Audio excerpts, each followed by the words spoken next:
The Secret Life of Walter Mitty by James Thurber, 1939. We're going through. The commander's voice was like thin ice breaking. He wore his full dress uniform with the heavily braided white cap pulled down rakishly over one cold gray eye. "We can't make it, sir. It's spoiling for a hurricane if you ask me." "I'm not asking you, Lieutenant Berg," said the commander. "Throw on the power lights. Rev her up to 8,500. We're going through." The pounding of the cylinders increased. To-pocket-to-pocket-to-pocket-to-pocket-to-pocket. The commander stared at the ice forming on the pilot window. He walked over and twisted a row of complicated dials. "Switch on number 8 auxiliary," he shouted. "Switch on number 8 auxiliary," repeated Lieutenant Berg. "Full strength in number 3 turret," shouted the commander. "Full strength in number 3 turret." The crew, bending to their various tasks in the huge, hurtling 8-engine Navy hydroplane, looked at each other and grinned. "The old man'll get us through," they said to one another. "The old man ain't afraid of hell." "Not so fast. You're driving too fast," said Mrs. Mitty. "What are you driving so fast for?" Said Walter Mitty. He looked at his wife in the seat beside him with shocked astonishment. She seemed grossly unfamiliar, like a strange woman who had yelled at him in a crowd. "You were up to 55, she said. "You know I don't like to go more than 40. You were up to 55. Walter Mitty drove on toward Waterbury in silence, the roaring of the SN-202 through the worst storm in 20 years of Navy flying, fading in the remote, intimate airways of his mind. "You're tensed up again," said Mrs. Mitty. "It's one of your days. I wish you'd let Dr. Renshaw look you over."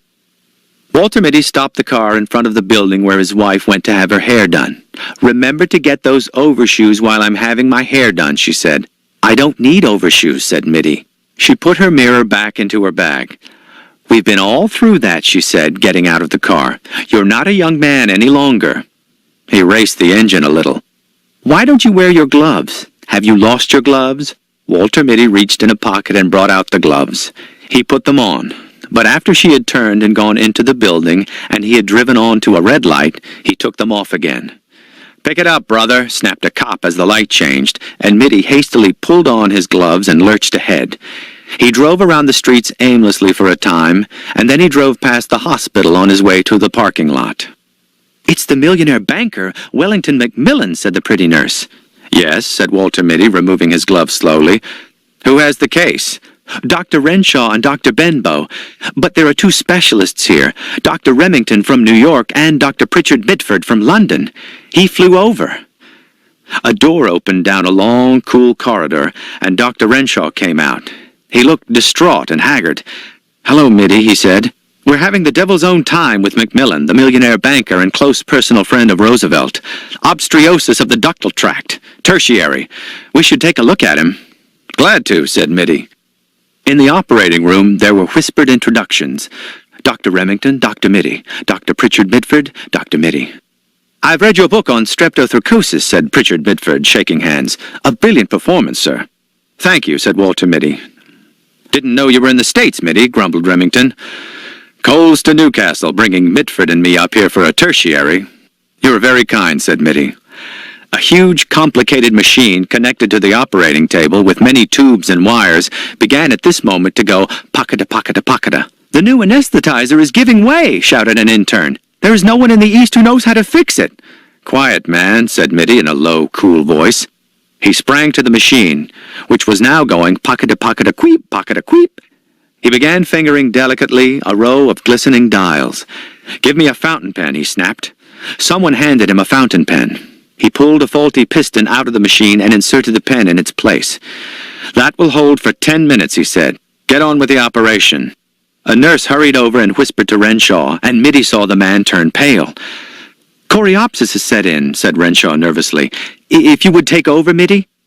Mitty looked at him, and at the craven figure of Benbow, who drank, and at the grave, uncertain faces of the 2 great specialists.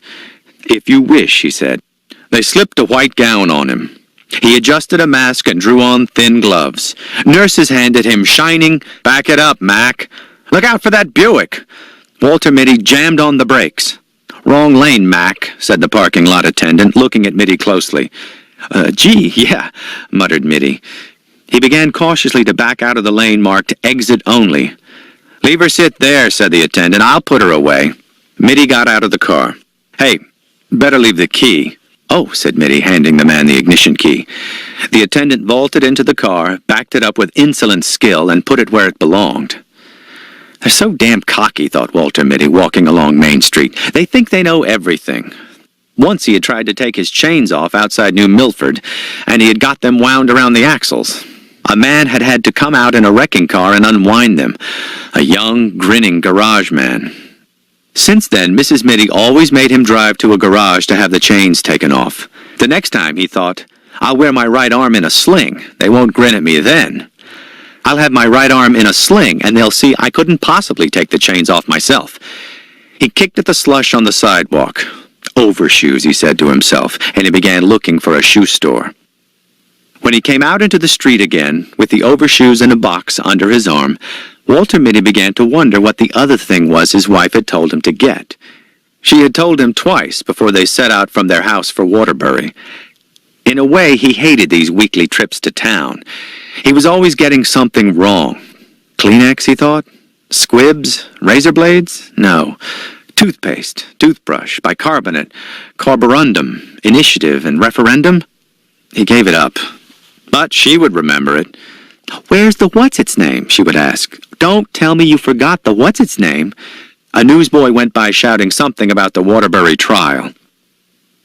Perhaps this will refresh your memory. The district attorney suddenly thrust a heavy automatic at the quiet figure on the witness stand.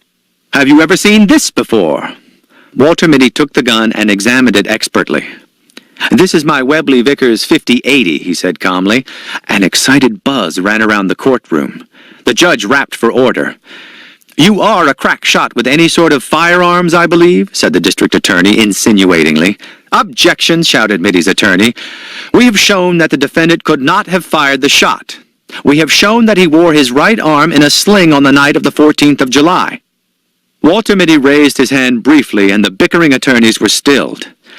With any known make of gun, he said evenly, I could have killed Gregory Fitzhurst at 300 feet with my left hand.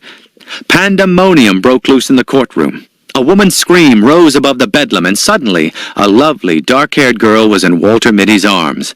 The district attorney struck at her savagely.